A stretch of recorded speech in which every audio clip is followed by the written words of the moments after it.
Hey, what's going on, everybody? It's Oh Val. And guess what? This is my first podcast, too. It's a situation. Because guess what? I got a lot of situations to talk about. But today's main topic is going to be about situation as far as it comes to business-wise, as far as either a comedian or a singer, but in the entertainment business professionally. But first, I want to introduce myself to those who don't know and those who do know. You know what I'm saying? You got to know who you are. Don't just pop up and say it. My name is Oh Val, and my real name is Valerie. And I got the nickname Oh Val because every time somebody would call my name when I'm walking or something like that, they're like, hey, baby. And I turn around, they're like, oh, that's Val. Because I'm from Las Vegas, and I know a lot of people out here. So that's how I got that nickname. So I'm going to bring up different situations, whether it's good or bad or whatever, different companies, their situation with their company and what they have going on with their company. So I appreciate if you hit that subscribe button. So go down to my page, Oh Val Comedian, and hit that subscribe button and follow me. And I got a lot of interesting things coming up, a lot of good conversations are going to come up, a lot of interesting people are going to come up. Everyday people, everybody is not a star, but they're a star in their own world. So I'm going to have them come on and introduce their products and introduce their situation that they want to talk about. And it's going to be good. So leave your comments at the bottom. I appreciate them, the good, the bad, the ugly, you know what I'm saying, But it's me, you know what I'm saying? So, yes, I'm one of them seasoned comedians. I started late. And as far as when I say I started late, because I started in my 50s when I started comedy, I love it. I wrote comedy, I wrote jokes for as long as I can remember. I've been writing jokes, but I was always too afraid to tell the jokes. So I used to always give them to other people or just keep my catalog of jokes, never thought I would do it. But when my dad got ready to pass away with cancer, and I decided, he was like, you should have tried comedy, because you always been funny. So I said, maybe one day, but I know tomorrow's not promised. So I went on a cruise. It was called the Grown and Sexy Cruise with KJ, Keith Jones. Excellent cruise. If you ever want to get together, you and your group of people, boys and girls, ladies and men, you know what I'm saying? If it's couples or if it's singles, a group of women, a group of men, what have you, or if you want to go by yourself. It's a nice organization to get with, to catch their cruises. They go several places several times a year. So they're not just going one spot, and they go different spots. And they go several times a year. So whatever is convenient to your calendar, it's a good thing to jump in and get on their organization. Plus, you can join their group. It's called the Grown and Sexy Cruises. And you can join their group. And joining their group, you're on so many platforms to do so many things. You meet so many people all around the world. So it's a good organization to get a hold of. And it's not just black folks. It's all nationality. It's a nice time. It's a good time. But, just like me, they ain't for the BS. So if you with some BS, stay at home. If you want to have some fun, enjoy meeting new people and have some fun, go on the Grown and Sexy Cruise. So I went on the Grown and Sexy Cruise, and they had open mic. So they had open mic, and I decided, you know what? I'm going to try it. And they was like, you really are? Because I was with one of my best friends from junior elementary school. Me and her went, and she was like, yo, you really gonna try it? I was like, yeah, because I had jokes all the time in my phone. So I decided I was gonna try it. What could be so bad? If I mess up, I was like, in my mind, I was like, if I fuck this up, who gonna know? I don't know nobody on this cruise but her, you know what I'm saying, and one other person. So I got on there, which is on my YouTube page, my first time ever doing comedy, or almost 3 years ago. I got on there and I did, I was nervous. I had 2 glasses of wine because I'm not a big drinker. So I had 2 glasses of wine, so I was a little loose. So Q was conducting it. Q the comedian, look him up too. He is awesome. He's so awesome. Q is awesome. You might have seen him on what was that show with the salt and pepper on or whatever. But Spinderella, that's his fiance. But anyway, he was so cool. So he hosts a show. It's called Who's Next or something like that. It's called, I can't remember exactly the name of that, but it's something with next. But anyway, he conducted the comedy show for the cruise. And when I told him I was going to do it, he's like, you are? I was like, yeah. So they had some singers on there. So the singers went and they bombed. They did. And I was like, ooh, this is like New York. I hope nobody don't come out with a broom and start sweeping people off the stage. You know what I'm saying? So I was a little nervous, but I got up there. And I had my notes in my hand. And so if you look on my YouTube page, you see the notes there in my hand. But the notes are in my hand, but I was too scared to look at the notes. So I was like, okay, cool. So I went on. But I didn't know nothing about when they give you a light, how many more minutes you have after they give you a light. So Q gave me the light. But the light was to say, wrap it up. But at the end of my joke, I said something about the light. They say you weren't supposed to say that because they was taping. But anyway, make a long story short, he made me come back on the stage, which I'm going to put on. I'm going to put on the beginning of my promo video. He made me come back on the stage. He go, Leah, we was back there because it was Potter the Comedian, and it was, let's see, Spunky on there. I think they call him Spanky too, but it's Spunky Robinson. He was on there. And they had another comedian too. So there was all professionals behind me plus Q. Those three are professional comedians, been doing it for years. And here I am just starting off my first time. And then they come back on stage. He's like, are you sure that was your first time? And I was like, yeah, that's my first time. And he was like, we was all sitting back there like, this can't be her first time. And I was like, yeah. And he was like, dang, if you like that feeling, you need to keep on with it because that was good. We all bombed on our first time. And so that made me feel good. I was like, whoo. And then the rest of the time on the cruise, I felt like a star because people were walking up to me and it's like, that was your first time? And I was like, yeah. And it was like, man, you were great. Don't give that up. So I was like, okay, cool. I won't give it up. So I've always loved comedians all my life. My favorite 3 comedians was S'more, Bernie Mac, and Richard Pryor. I grew up on Richard Pryor. Then as I got older and then Def Jam came on, that was my first time seeing S'more.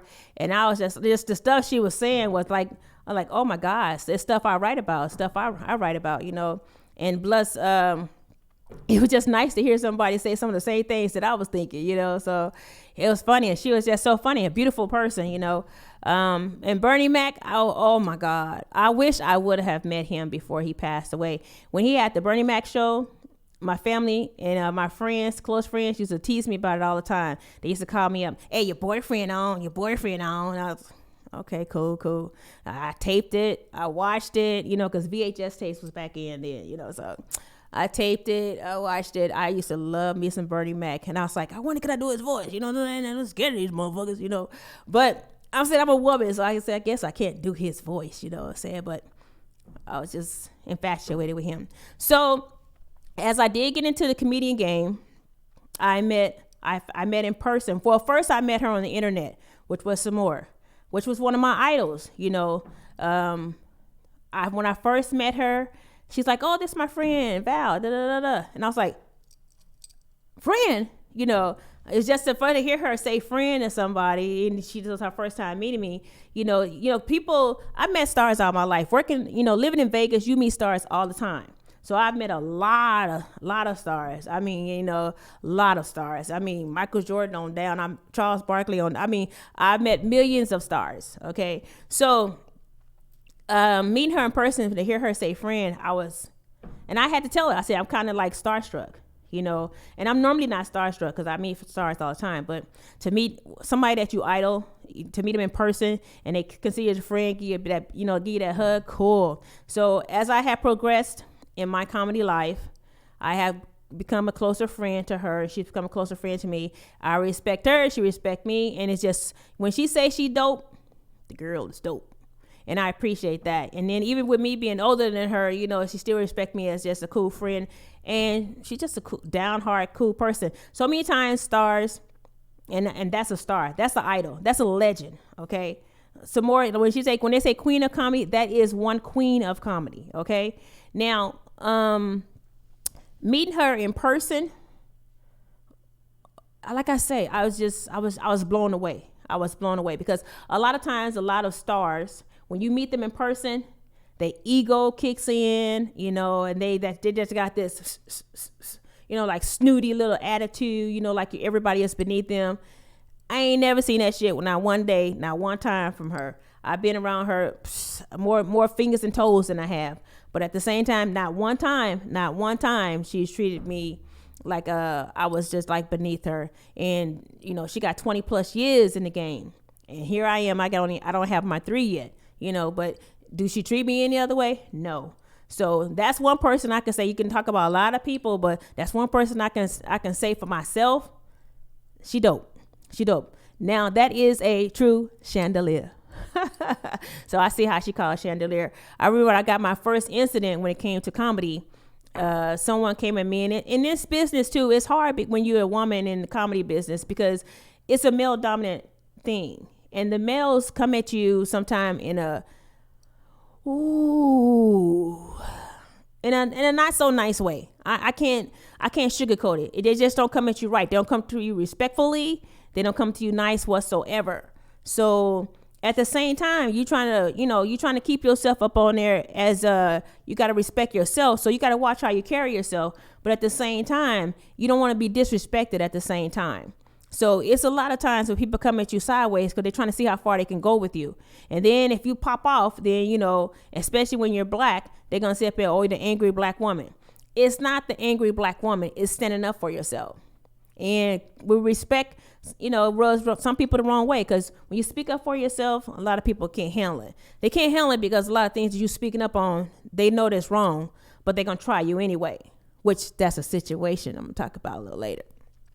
So I'm saying that to say that I appreciate the first time I got into an incident and it was all over me putting on my own show. So you're saying, what does it have to do with anybody else if it's my show? Exactly. Okay, that's the same thing I said.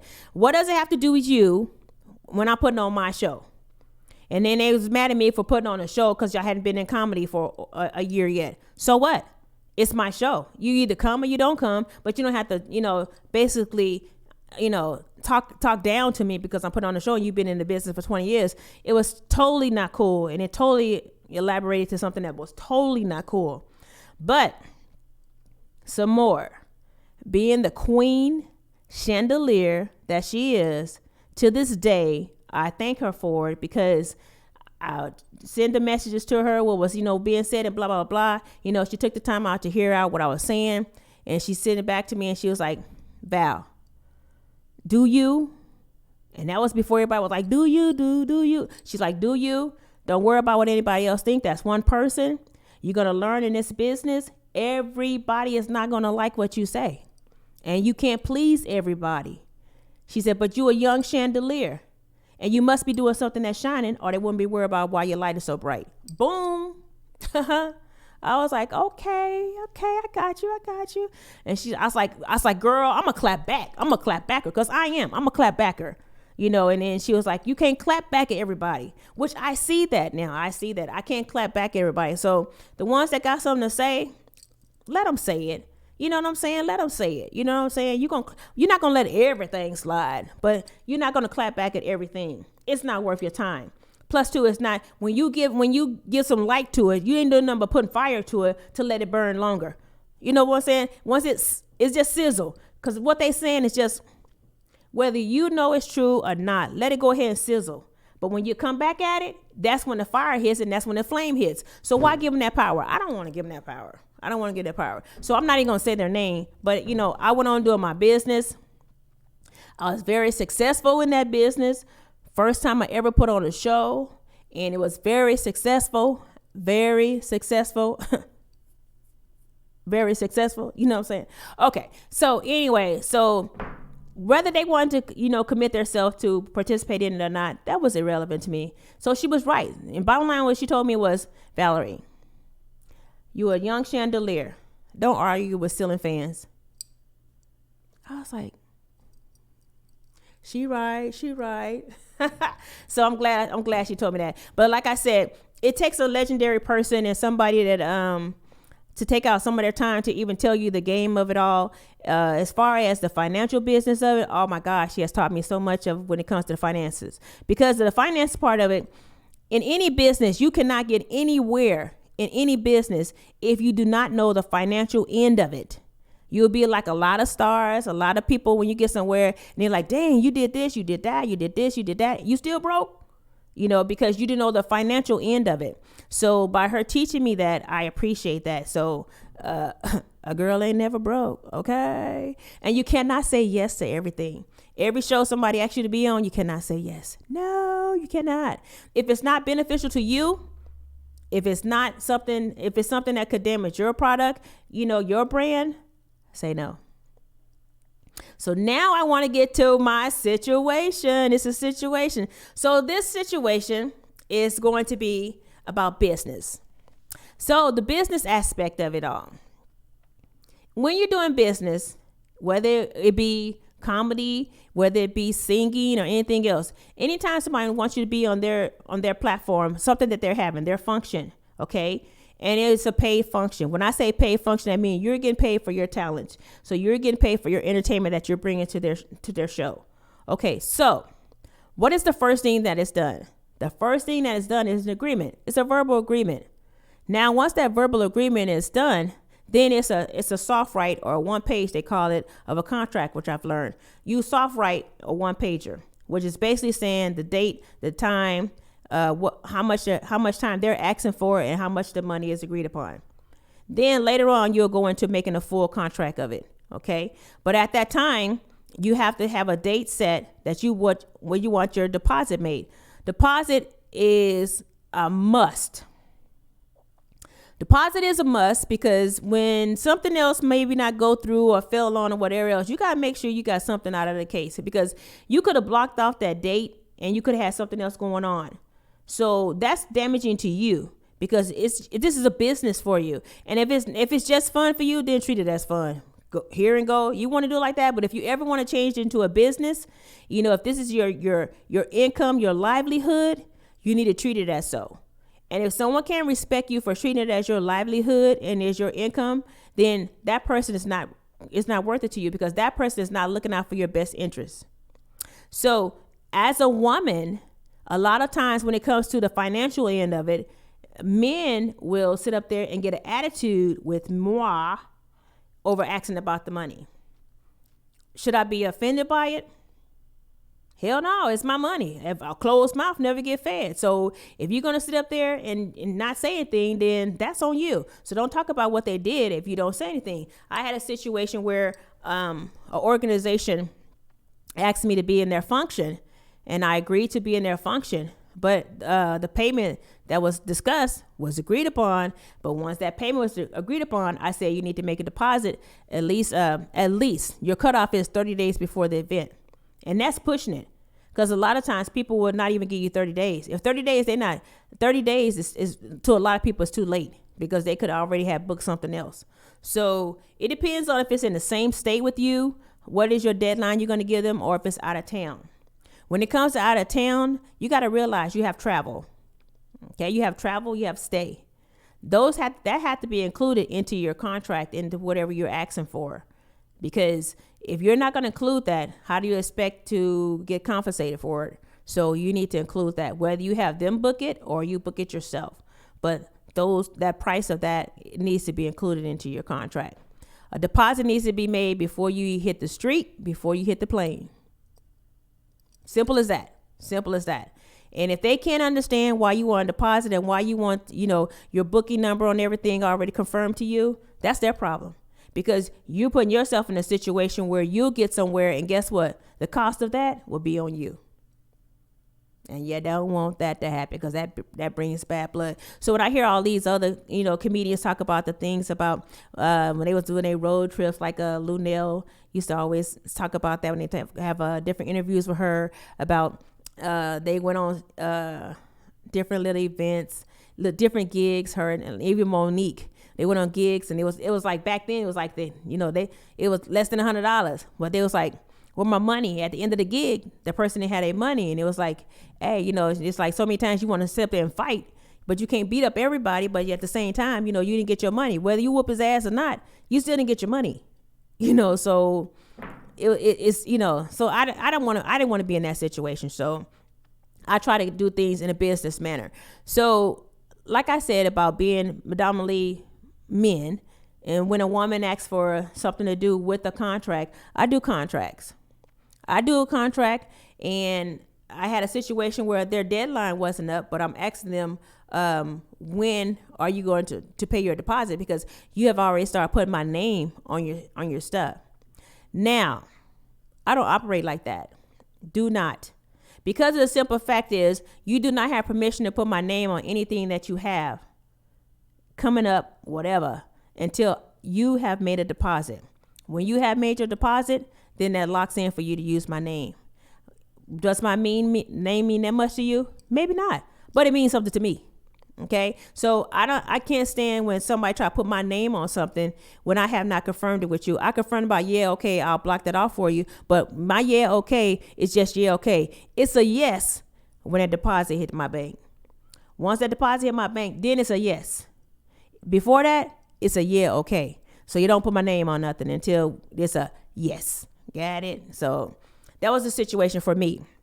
So did I feel anything wrong about confronting that person about it? No. But I explained to them that do not put my name on your stuff because, as far as me helping you sell your tickets and everything else, I'm not going to do that until the deposit's made. So I'm not going to help you sell your tickets. I'm not going to help promote your event. I'm not going to tell anybody I'm going to be there until that deposit is made. So the sooner you get your deposit, the sooner we can get all that done. So the sooner and the more people we can get to handle too. But if you don't handle it that way, I'm good. A sister real good. So that's the situation that I have for here. So like I said, I'm going to have different people come about and we're going to have different shows on, talk about different things. But I wanted my first show to be, introduce to you who I am and what I'm about, and to let you know that I am that comedian because I'm getting it on fire. And I love comedy. I love going to other states doing comedy. It's wonderful because the simple fact is that when you're a new comedian and you go to a different state and do comedy, it's a different feel for a comedian to do that. For the simple fact is that when you get to a different state, you don't know nobody in that audience, maybe one or two people. So when you get people to laugh and everything else off of it, it's a good feeling because, I got my shit. I'm doing my shit right here. You know what I'm saying? I got my stuff together. Because these people are not just laughing because they're your friend. They're laughing at what you're saying. A lot of people that, you're in the same state you are in, they'll laugh at stuff and all that because they're your friends and they're being supportive, which is nice. You need support. You need support in anything. I don't care if you in the entertainment or not. If day to day of life, you still need support. Raising your kids, you need support. If you're raising yourself to feel good about yourself, you need support. So every day in life, we need some type of support. But it's nice. The out of town gigs are nice, and I understand. I heard I met Cat Williams too. That was somebody who was really fun to me was Cat Williams because you see him so much on TV, you hear so much and everything else, But when you meet him in person, that brother's cool. I mean, he is cool. He was another cool dude. I met so many comedians before I even started being a comedian, but as far as a household comedian, I've been that. So, but anyway, meeting him was really cool. He was a really cool cat. Cat is a really cool cat. He might act crazy and stuff on TV, but he's a really cool cat. And met Monique since I've been doing comedy. Monique, nice. I talked to Monique about, I inboxed her and told her about how I felt she broke down the thing about her contract with Netflix and stuff. And I was wondering, did I have it right? And then to meet her in person for her to say, ask who I was. And I told her who I was. And she was like, that's you Oh Val? And I was like, yeah. She's like, oh, baby. Well, she was like, what did she say? No, oh, my love. Or well, something like that. She said it was so funny, though. But that's on tape. But yeah. And she was saying I had it right, which I was saying that I wouldn't have known that if Samora had not broke down to me and told me exactly how things are featured. Because if you look at Samora's No Space Needed, if you look at her trailer, I'm in the trailer because I went down to Florida for her to tape that. And for to be put on her trailer, that was an honor. Like I said, the sister's cool. That was an honor for her to even have me included in her trailer to go for the taping. And I learned a lot from that taping. For the simple fact is, how you freeze, come back to it, what you take out, what you put in, what the finished product looks like. That was nice. But I have to give her credit for something. And I know y'all probably saying she gave her some more a lot of credit, but I have to give credit where credit's due. She sponsored, produced, and everything her own. So that's different from Netflix because she sponsored and did all that herself. So that's out of her pocket. She produced her own, so she has the final on everything of what she's doing. Now, when you're doing something through Netflix, the thing is, they have control of that. I heard what Monique said about about her contract. It was 2 years. Now, 2 years of saying that I work for you for 2 years. I can't tell jokes for 2 years.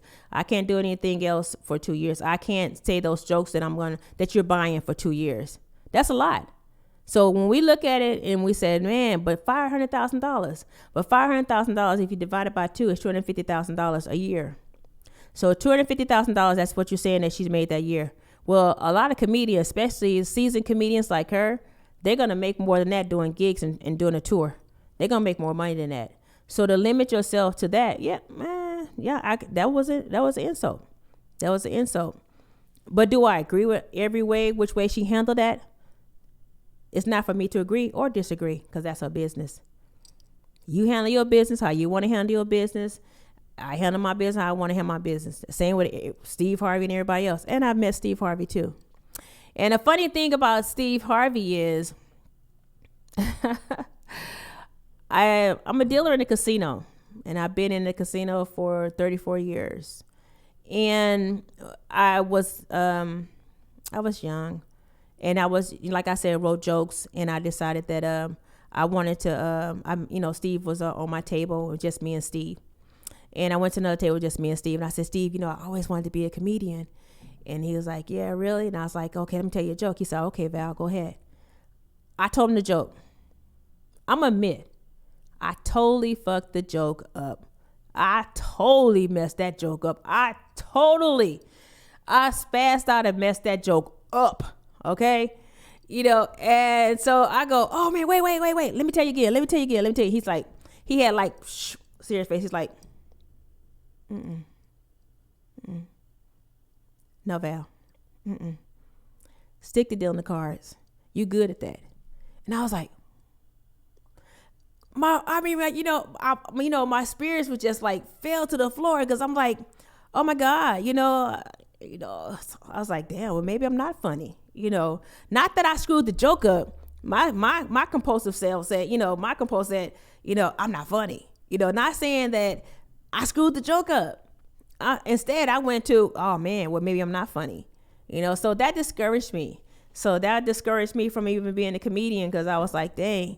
Then years later, like I said, listen to my dad say that, like, okay, so somebody that really loves me is telling me, you're good at that. You should do that. So I decided, I try to do that. Do I wish I would have tried it earlier? Yes. I wish I'd have tried it earlier in life. Because so many people try to talk me into it, but I wouldn't. Even when I used to work with D-Lay. If you know a funny dude, D-Lay. We used to work together as dealers, talk about jokes, talk about how to put together a joke, how to do the punchline of a joke. So he helped me too in learning how to not just knowing something that's funny, how to produce that joke, how to roundabout put that joke together. And I appreciate him for that. That he tried to talk me into that. Being a comedian, he was like, Val, just do it. I'm gonna help you. I got you. I was like, And that was and then he moved to LA, left Vegas and moved to LA. But I wish I'd have listened to him, because if I listened to him, I probably would be where he at, because he getting it. He getting it in. It's a very funny dude, very, very, very funny dude. I appreciate him. But I love him like a brother. So, even though he's a comedian too, but that D-Lay, I love him like a brother. He's taught me a lot. But the thing is about comedy, you have to be open enough to listen to the veterans. You're not going to take everything they say, because everything they say is not worthy to you. It might was worthy to them, but it might not be worthy to you. So you're not going to take everything that they say and take it to heart, or take it and put it in aspect and put it in action. You're not going to do that. But you're going to take what you feel that's prosperous to you, and you're going to use it. And that's what I've done. I've learned to listen, not just talk. Talk on stage. listen when it comes down to listening to the business part. So I listen so I could learn some stuff. So I learned stuff from a lot of people. It was funny, like before I was a comedian, I used to, like I said, writing jokes. After a show one time at the Las Vegas Hilton, I went up to Cheryl Underwood and I said, hey, I write jokes. And, and she was like, oh, you do? And I was like, yeah. And she's like, well, what's your number? So we walk over to the cage and I give her my number and she write my number down, right? She said, I'm going to give you a call. I was like, okay, I'm trying to sell her jokes, because I write jokes, I want to sell some jokes.